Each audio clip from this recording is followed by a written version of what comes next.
Hi and welcome to a special November edition of Bobcat Overtime. I'm Brett Hanebrink. And I'm Michael Lively. The Bobcats look to bounce back this week after a pair of losses last week versus Ohio State with a couple of league matchups versus Cincinnati and Dayton.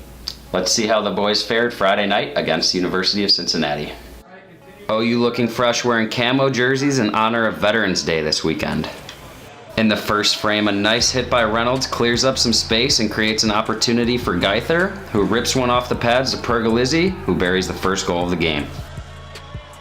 But just 50 seconds later, Kiplinger's pass slips past Gopfert, and Murphy goes top ched to tie the game up at 1. In the second, Matea ties up Pergolizzi at the dot, and McAllister slips through and chips a quick one past Gustafson's blocker. Just a minute later, Yenchar finds space on the outside, and his off-speed wrister flutters past Weber to tie the game back up at 2. Then comes some penalty trouble for the Bobcats. Francis' check from behind on Rossiter earns him a 5-minute major and a game misconduct. It doesn't take long for UC to capitalize on their man advantage. Lona's wrister from the slot clips the water bottle, and UC takes back the lead. A few minutes into the third, Geither battles along the boards and finds Pergolizzi, who snipes one past Weber's glove for his second of the night. But that's not all from Pergolizzi. A backdoor goal puts the icing on the cake for his second hat-trick of the year. What a start to the season this kid's had. The Bobcats get some help halfway through the third when Lindley spears O'Donohoe and earns a 5-minute major and a game misconduct. A tip by McPherson off Gopfert's shot on the power play wraps this one up as the Bobcats take this one by a score of 5-4. This was a huge win for the morale of the Bobcats team following last weekend's sweep by OSU. Dominance by the Geither-Pergolizzi-Reynolds line controlled this game as Pergolizzi picked up his second Hattie of the year. The Cats look to take 2 straight wins as the University of Dayton comes to Bird Arena for their Saturday matinee matchup. Corbin Gustafson tested early on the Flyers' 2-on-1 rush, making a great left pad save on forward Jack Huscraft. Doesn't take too long for the physicality to show as Brad Bedoy steps up on the blue line to level Connor Owen.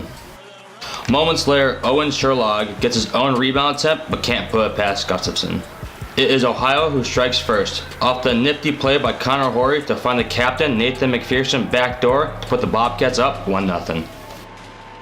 Dayton with the chance to answer before the intermission, but Gustafson shuts down the breakaway from the Flyers forward Todd Price. UD able to take advantage of the odd man rush early in the second as Price feeds Huscraft backdoor to beat the sliding Gustafson to tie it at 1. Dayton able to walk out of the corner where John Tocken picks up his first goal of the season to give the Flyers their first lead of the game. The Bobcats with a gorgeous passing play finds no other than Joseph Pergolizzi, who buries his 4th goal of the weekend to tie the game at 2. Dayton continued to put pressure on Gustafson, where he was needed to come up with a couple big saves off the rebound attempts. Under 5 minutes to play, Mason Schmidt gets penalized for slashing to put the Bobcats shorthanded. On the ensuing power play, Hofskraft's blast beats Gustafson's glove to regain the lead for the Flyers late in the game. With the goalie pulled, Edward Geisler ices the puck into the empty net to secure the win 4-2 for the University of Dayton. A tough loss for the Bobcats to finish off the 3-game homestand. Joseph Pergolizzi is this weekend's Bobcats Player of the Weekend with 4 goals in the 2 games. Pergolizzi added to his team-leading 16 goals and 23 points through 15 games. Here's what he had to say following the weekend split. It was good to get a win against a solid opponent on Friday in Cincinnati. We're probably going to move up in the rankings a little bit from that, but we got to execute better on the back end of our back-to-back games. We got to beat teams like Dayton. That's just going to hurt us in the rankings moving forward. 2 hard-fought games for Ohio this weekend. The Bobcats look to bounce back next week when they play Xavier University. Please be sure to check out our Movember page, which can be found in the description right below. Please help in our donating efforts for the fundraising for prostate cancer and men's health. And as always, thank you for watching.